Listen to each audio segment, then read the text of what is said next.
Det var jo de årene da en hadde nok så sterke indre brytninger. Indre brytninger.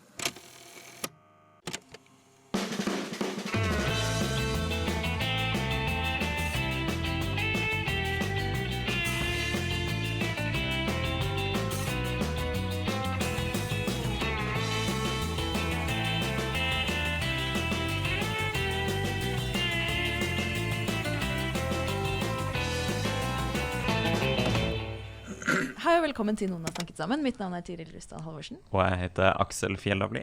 I dag skal vi snakke om 2 ting. Ja, det skal vi. Først så får vi besøk av Nina Falch, som sjeføkonom i YS. Og YS Ja, YS jo da en hovedsammenslutning for fagforeninger, på like linje med LO og Unio og akademikerne. Så vi skal snakke om teknisk beregningsutvalg. Det høres jo teknisk ut. men det rett og slett en veldig viktig institusjon i norsk økonomi. Og de har sluppet en rapport denne uka her, som kommer til å være viktig for lønnsoppgjørene til våren, som det ved hvert lønnsoppgjør. Yes, det stemmer. Og så har vi lest en bok fra Respublika, skrevet av en forfatter som heter Suketu Metha. Dette, landet, også, vårt, heter den. Og vi får forfatteren i studio. Men først, altså, teknisk beregningsutvalg.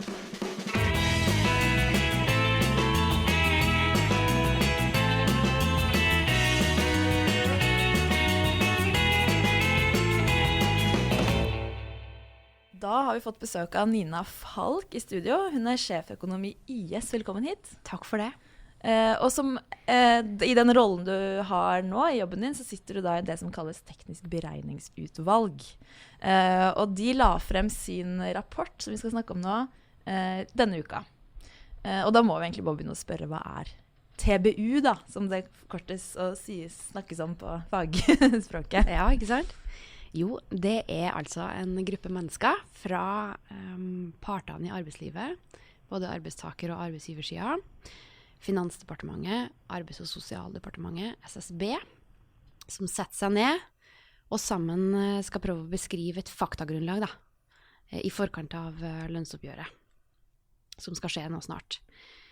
Lønnsveksten i Norge bestemmes jo gjennom forhandlinger, ikke sant, mellom partene, sentralt og lokalt, og da skal det faktagrunnlaget som teknisk beregningsutvalg produserer, gjør at i stedet for å krangle om hvordan ting og hvordan ting har vært, så kan man heller diskutere og forhandle om hvordan man synes at ting bør bli da. Så man forhandler på en måte først om virkeligheten, hvordan det har sett ut og hvordan det ser ut på en del indikatorer som styrer norsk økonomi, som får konsekvenser for lønnsdannelsen i dette utvalget, før man liksom setter seg ned og forhandler selve lønna. Ja, det kan du si. Det i hvert fall en innsats for å skape enighet rundt faktagrunnlaget og virkelighetsbeskrivelsen da. Og det her har jo eksistert siden 1967, så over 50 år gammelt det utvalget. Det en institusjon som har gjort at lønnsforhandlingene i Norge har glidd bedre enn de ville gjort uten, tror jeg da.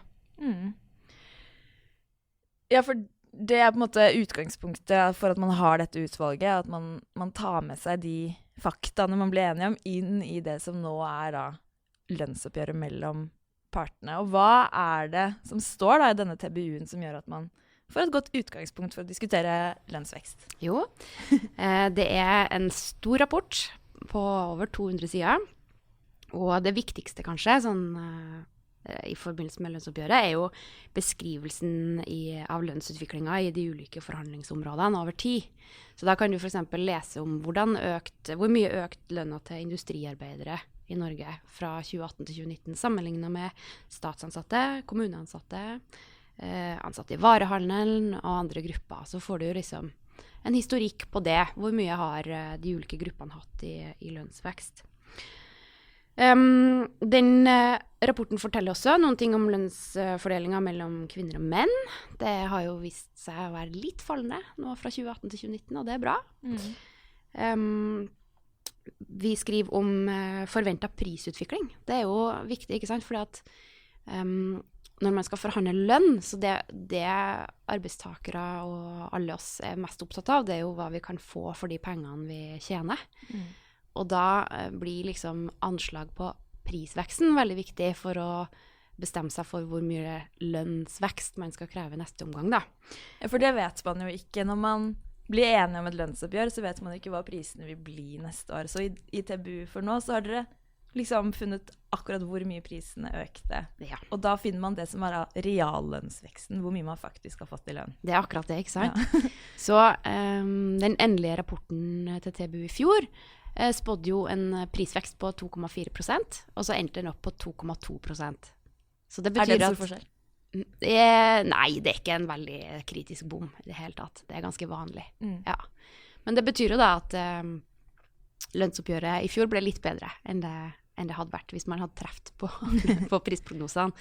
Og nå er jo utvalget sin prisprognose, altså prognose for prisveksten er jo på 1,5%, som er en god del lavere da. Men det er viktig i forkant av lønnsoppgjøret. Rapporten beskriver også makroøkonomisk utvikling, både internasjonalt og nasjonalt. Den forteller om en lavere vekst internasjonalt i 2019 enn 2018.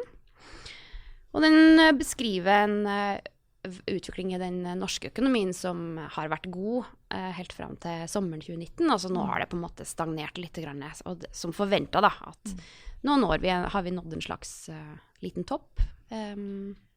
Men at ledighetsnivået fortsatt er relativt lavt, og aktiviteten er god. Og disse tingene er viktige fordi det sier noe om hvor mye lønnsvekst man tåler. Nettopp. Særlig da industrien og det som kalles frontfaget. Ikke sant? Som konkurrerer med utlandet. Men bare kanskje et dumt spørsmål. Men når man tenker liksom arbeidsgiver- og arbeidstakerorganisasjoner som forhandler om et riktig lønnsnivå, ikke sant? Da tenker jeg jo, det er jo til en viss grad et spørsmål om makt. Hvilket utfall det blir av de forhandlingene, hvor stor del av en sektor man organiserer og forskjellige sånne ting. Trenger man egentlig et sånt faktagrunnlag? Kan man ikke bare måle på en måte makta si opp mot hverandre, partene i arbeidslivet? Jeg tror det er kjempeviktig med et faktagrunnlag som beskriver virkeligheten sånn som den er, både for å få forhandlingene til å gli mest mulig effektivt, men også fordi at det bidrar til å stagge dem som kanskje har mest makt, til å forholde seg til den ramma og den historikken som har vært. Så en sterk part som kanskje over tid har hatt veldig god lønnsvekst, vil få se det gjennom TBU-rapporten, ikke sant? At her har dere gått over ramma noen år, og så lenge alle vedkjenner seg, hengir seg til frontfagsmodell, så vil det kunne bidra til å disiplinere de sterkeste, da. Ja, tenker jeg. For i dette utvalget så er det på en måte like maktforhold og like representasjoner for arbeidsgiver- og arbeidstakersiden. Ja. Som nevnt da, så er det jo da lønnsoppgjør, og det forbundene skal forhandle med sin motpart nå frem utover våren, og så tar man med seg denne rapporten fra TBU. Hva bruker man på en måte den til når man sitter her? Vi har jo sett i mediene, så har det vært noen oppslag denne uka om at statsansatte kanskje har fått en høyere lønnsvekst enn industrien, og at, som du nevnte, kvinner og menn, det gapet der har blitt mindre. Hva tar man med seg fra denne årets rapport da, inn i årets lønnsoppgjør? Jeg tror flere ting blir viktig. Altså det som du sier med at statsansatte og kommunalt ansatte har hatt en litt høyere lønnsvekst enn ramma, og enn industrien, det er jo det er flere grunner til det. Det er litt mer komplekst bilde enn kanskje de der enkle prosentsatsene gir uttrykk for, da. Men det vil jo da kanskje bidra til å stagge den sektoren, og de som har fått mindre enn ramma, vil få ekstra gode argumenter inn mot oppgjøret vi har foran oss.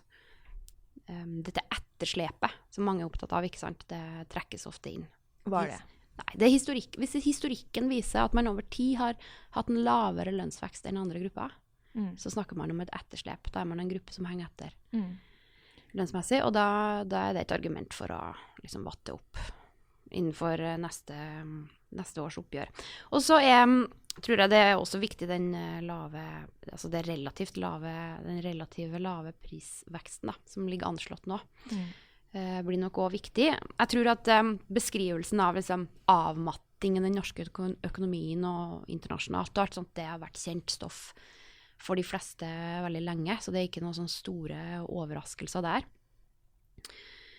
Men er det som gjør at den forventede prisveksten er lav, eller er det andre faktorer? Ja, der er det nok flere ting som spiller inn. Strømprisen er viktig. Jeg har sett et fall i strømprisen nå de siste ukene, som gjør at anslaget på prisvekst fra 2019 til 2020 på en måte trekker det ned, da. Men dette er jo veldig usikre størrelser. Så den strømprisen kan jo hoppe i været igjen, og da kan den prisveksten bli en god del høyere enn 1,5%. Da. Så det er jo også viktig å ha med seg at det er jo ikke noe fasit. Nei. Og da kan det risikere å spise opp en del av lønnsveksten. Absolutt. Og så vil man få fasiten i neste års TBU. Men hvordan kommer man fram til disse tallene? Jeg tenker for eksempel når man måler ulikhet, økonomisk ulikhet, så er det mange forskjellige måter å gjøre det på, som vil tegne litt forskjellige bilder av hvordan ulikheten ser ut, og hvordan det ulikhetsbildet ser ut. Det vil jo også forme hvem som tjener og taper på at den fortellingen blir fortalt. Hvordan kommer man fram til i TBU hvordan fortelling man skal fortelle? Jeg tenker, er det sånn at NHO kommer med et ulikhetsmål som de gjerne vil bruke, og så kommer YS med et annet, og så kommer man fram til en eller annen middelvei? Eller hvordan funker de der tingene? Ja, det er et godt spørsmål. Altså, jeg tror nok at alle vil være enige i at ulikhet er viktig å beskrive i TBU-rapporten. Det gjøres jo også på lik linje med alle de andre kapitlene. Akkurat hvordan man har kommet fram til hvilke mål man bruker og hvilke mål man ikke bruker, det er jeg jammen ikke sikker på, for der er det jo en historikk. Men det er jo Statistisk sentralbyrå selvfølgelig som gjør beregningene, og som har faglig godt begrunnet anbefalinger på hvordan disse målene defineres da. Men det ser man jo også litt i sånn type utvalgsarbeid som det her, at the devil's in the details, ikke sant? Altså hva det er man velger å løfte fram, og hvordan man formulerer setninger og fotnoter er på en måte avgjørende for hvilket inntrykk leserne sitter igjen med da, etter å ha vært igjennom. Så det har ikke vært noen store tema i år i hvert fall, det med hvordan man skal måle ulikheten. Men dere er jo egentlig ikke ferdig, så vidt jeg forstår. Det kommer på en måte en sluttrapport litt senere i år. Det gjør det. Altså, det er viktig å få ferdig denne foreløpige rapporten før frontfaget skal starte sine forhandlinger. Så det er derfor vi stresser det litt.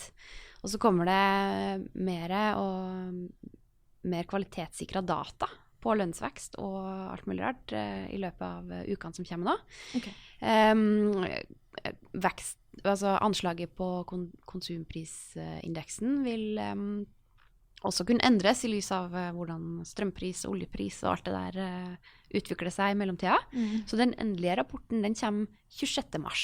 26. mars.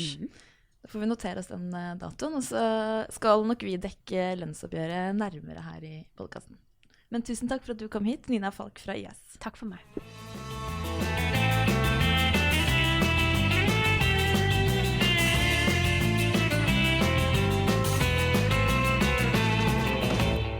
Now we're here in the studio with Suketu Metha, the author of a book recently published in Norwegian under the title of Dette, landet, også, vårt, an innvandrers manifest. And Metha, you came to the US as an immigrant from India and have lived there for quite some time and say this is my land also. That's one of the sort of cornerstones in the book. How do you, from that perspective, view the current debate and political situation in the US as an immigrant that is also an American? Thanks for having me on the show. I came from Bombay, now called Mumbai, to New York when I was 14. And over the years, I grew to become American. I was born in India. I have overseas citizenship of India, but I also have American citizenship. And so the title of the book, This Land Is Our Land, comes from a song by the great American folk singer Woody Guthrie. So he says, this land is my land, this land is our land. And I feel that that song is a universal immigrant's anthem. So it applies to immigrants wherever they go. The claim I make is that immigrants should claim the countries that they move to and consider it their land too. I feel that this whole system of borders and fences, it's man-made and it's only around 100 years old. We've always moved around the planet as a species in the entire history of the species. Now more people are moving than ever before. Today there are over 250 million people who have immigrated to a country other than they were born in, and I'm one of them. This number is only going to increase as climate change really kicks in. So climate change and mass migration caused by climate change are going to be the two defining human phenomena of the 21st century, and it will change everything. And most debates about migration are from the viewpoint of the receiving countries, the rich countries, saying, should we let in immigrants? How many should we let them? Should they be skilled or unskilled? Will they assimilate or not? And I'm asking, why are they moving in the first place? They're moving because of colonialism, war, inequality, and climate change. So this is basically, in the immigration debate, putting immigrants into a subject position instead of an object that is coming into the country. Yes, I look at this whole thing from the viewpoint of the immigrants and their right to go all over the world, and I'm calling for immigration as reparation. So the rich countries have stolen the future of the poor countries. Take the case of my birthplace, India. When the British colonized India at the beginning of the 18th century, India's share of world GDP was 23%. So basically a quarter of the world's economy was Indian. By the time the British left in 1947, India's share of world GDP was under 4%. So where did all that money go? It went straight to Britain. And the book begins with a story my grandfather once told me. My grandfather was born in India, worked in colonial Kenya when it was ruled by the British, and then he retired in London, where his son was living. So one day my grandfather was sitting in a park in North London, and this old British man came up to him and started yelling at him, "Why are you here? Why don't you go back to your country?" And my grandfather said, "I'm not going to go back. We're here because we are the creditors. You came to my country, you stole all my gold and my diamonds, so we have come to collect. We are here because you were there." So this is true of lots of people who are migrating from the former colonial countries. But it's not just that kind of colonialism, it's also corporate colonialism. The domain of the multinationals over huge parts of the world, and the theft of resources from these countries, and the evasion of taxes that the multinationals should be paying, which go directly into tax havens. So every year, $150 billion leaves Africa for these tax havens. American corporations own much of Latin America. At one point, 42% of all the land in Guatemala was owned by one American banana company. The third reason people migrate is war. You look at all these Syrians now flooding into Germany, you look at all these people from the Middle East. Why are they leaving? It's because the United States and NATO, which Norway is a member of, went into these countries and launched these illegal and unnecessary wars based on false premises. 1 million Iraqis lost their lives. So I think 1 million Iraqis should get green cards to enter the United States now, 1 million living Iraqis in compensation. But the fourth and biggest reason that people are going to move is climate change. by the middle of this century, 1 billion people are going to lose their homes because of climate change. Who's responsible for this? The United States put in 1/3 of the excess carbon in the atmosphere.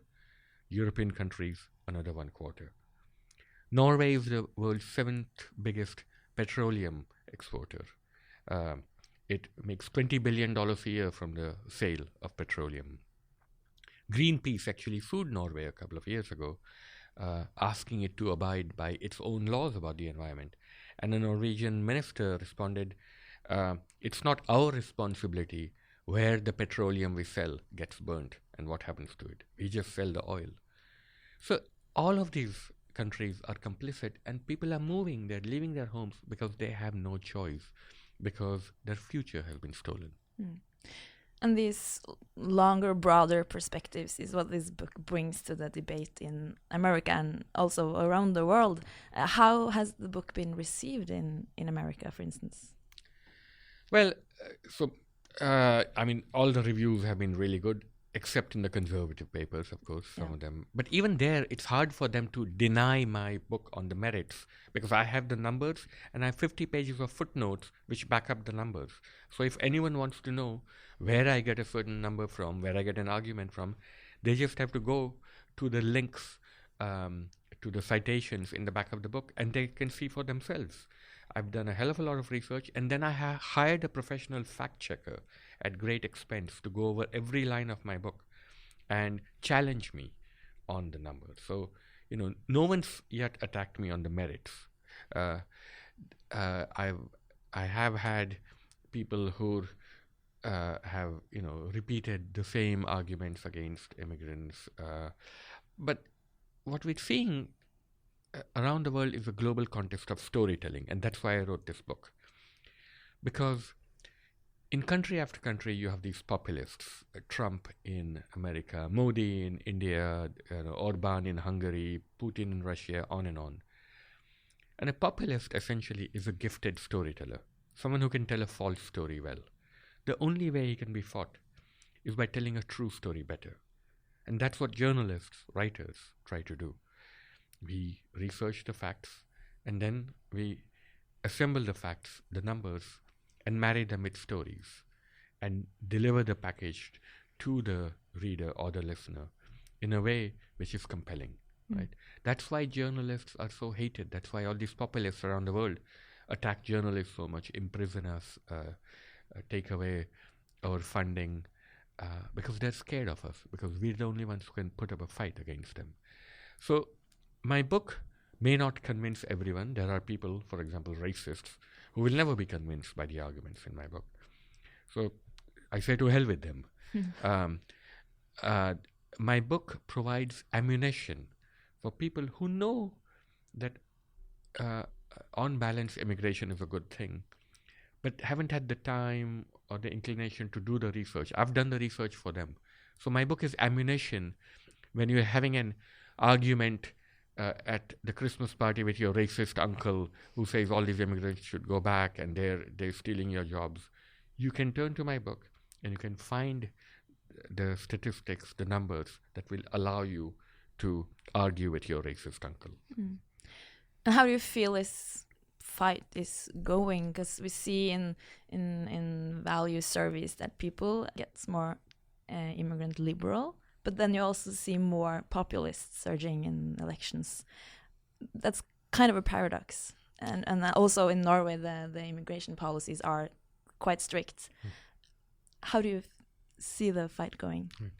So in country after country, the fear of migrants is doing much more damage to these countries than the migrants themselves ever could. So Exhibit A is Brexit, the biggest own goal in British history. It was fear of migrants that caused Britain to pull out of the EU, and now Britain itself is falling apart. Scotland wants to, leave England.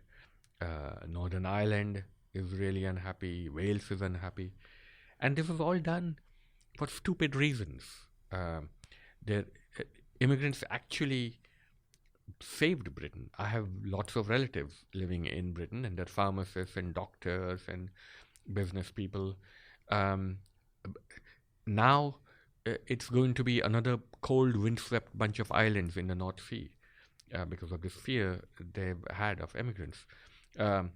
These populist leaders are doing incredible long-term harm to these countries. I mean, look at Trump in the US, got elected again because he appealed to people's fears of Mexicans and, immigrants coming in.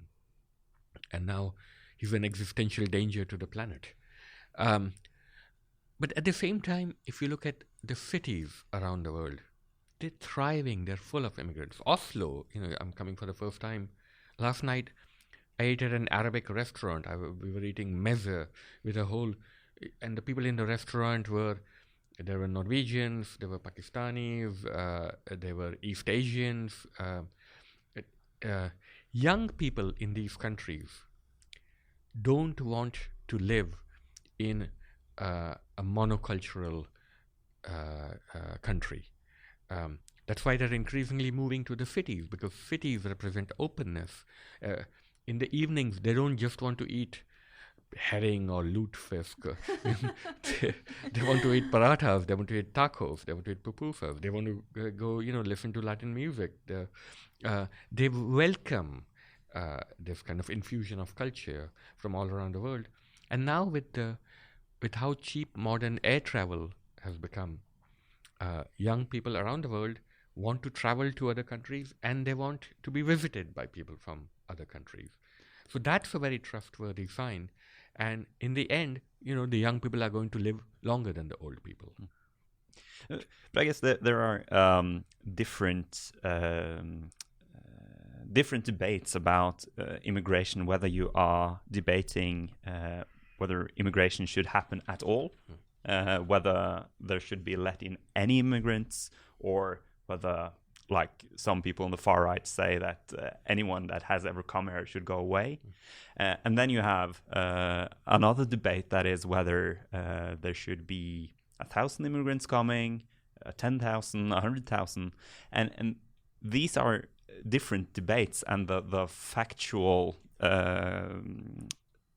ground to stand on for these different debates are also different. So what are you arguing for? Is it that immigration should happen at all, or is it a certain size of immigration? Or Look, the story of immigration is a good news story.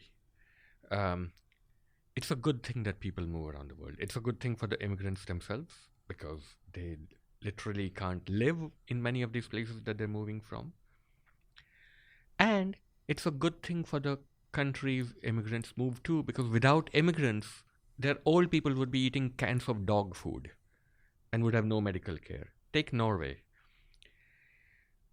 In 1950, 8% of Norwegians were over the age of 67. Today, 15% of Norwegians are over 67. By 2050, 23%, or almost 1/4 of Norwegians, are going to be older than 67. And by 2050, the number of children, Norwegian native-born children, is going to be under 17%. So all these countries, including Norway, are not making enough babies. The only way that their old people can be supported, their old age pensioners who are living longer and will need medical care, will need younger people to pay into their pension systems, is immigration. These countries will commit national suicide if they stop letting in immigrants. They need immigrants to work, they need immigrants to take care of their elderly, they need immigrants to do the jobs that they don't want to do themselves. Then you have the question of numbers, how many to let in. Well, as climate change really kicks in, and you have millions of people fleeing these countries, like Africa, whose population is exploding, and they're going to come to look to Europe, to the countries of their former colonial masters, the people who had the biggest role in creating the problems of Africa. What's going to happen? Are you going to start shooting them as they come over the borders? Are you going to shoot their ships at sea? The world needs a global coordinated response to mass migration. Right now, there isn't one. The only attempt at doing so is the UN Compact on Migration, which many countries, including the US, haven't even participated in. They want nothing to do with it. migration is going to happen whether you like it or not. And so the countries of the world need to come together and have a coherent strategy of how to deal with these waves of migration. And it'll happen in surprising ways. It won't just be Africans trying to come to Norway. It might be Americans trying to come to Norway. I wrote a column in the New York Times titled "Go East, Young American," urging young Americans to get the hell out of the country, just like my family had to get the hell out of India to look for jobs and work. How do you respond to those that are a bit, positive to immigrants in general, but nervous on behalf of, say, the level of trust, keeping up the welfare state, and, coherence, bringing politics together and making compromises possible?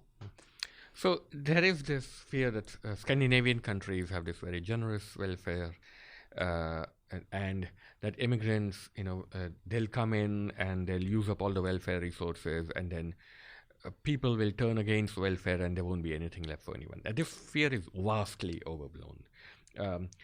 Study after study shows, and I've cited them in my book, that the immigrants, when they come in, the first generation might need some extra help from the state, but they've come here to work, not to loll about in housing projects.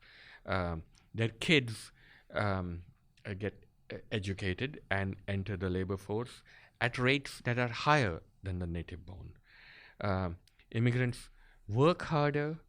In the long run, they contribute more to the state than they receive in welfare benefits. So, for example, in the United States, both legal and illegal immigrants contribute much more to Social Security than they receive in benefits, because they're ineligible for most social benefits, particularly the illegal immigrants or the undocumented ones. And in terms of cohesion, you're talking about things like assimilation, cultural assimilation. And one response is that the West keeps demanding, if you're going to come here legally. Did the West ever ask anyone's permission before entering their countries? Did the West ever go anywhere legally? So now the citizens of these, despoiled countries, when they're coming in here, not to invade and not to steal like the West did, but to work, to clean toilets, to, dig the tunnels. I feel that natural justice demands that they be let in, and whatever it costs to help the first generation of immigrants should be paid as reparations.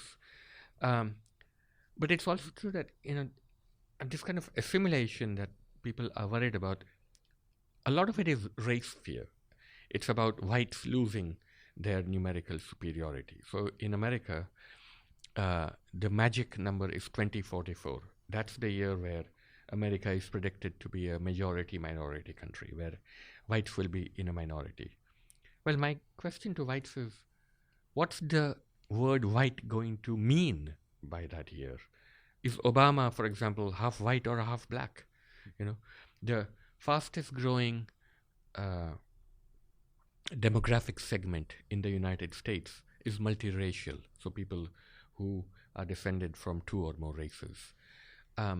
There's a giant choosing all over the world. People are choosing, they're welcoming difference, particularly young people are choosing to be with people who are not of their own race, not of their own religion, not of their own culture.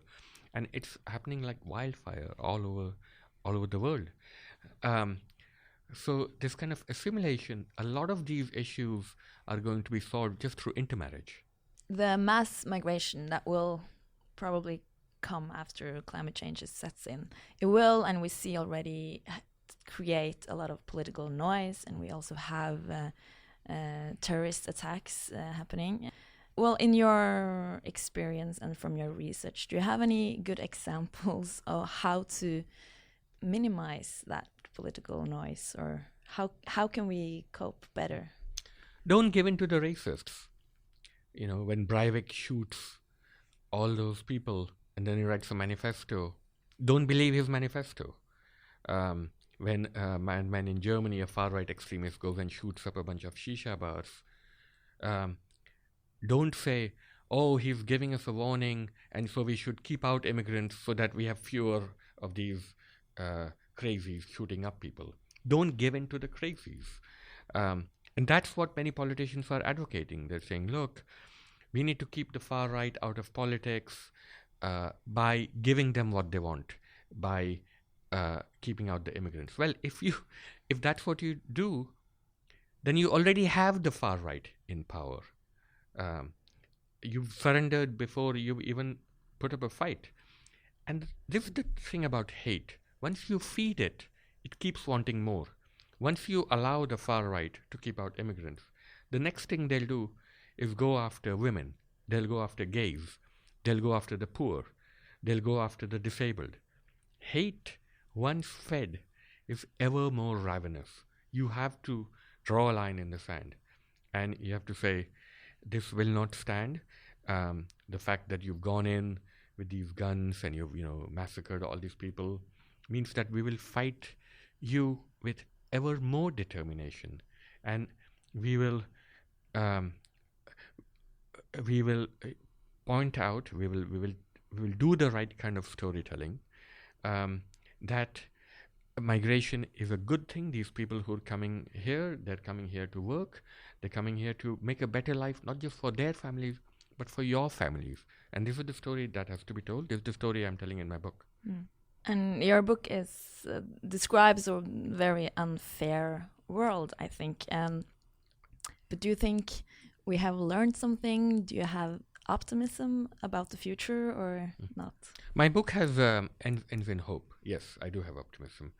So I tell a story about that very hopeless year, 2016, in which Trump got elected. That same year, my brother-in-law, who's a lawyer in American state of North Carolina, which is in the deep south. He lives in Raleigh, which is the capital.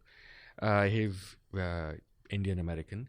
And he called me and he said he wanted to run for state senate in North Carolina. And I said, in the deep south, have you lost your mind? How are they going to elect a brown person? And he said, no, I think I have the right message.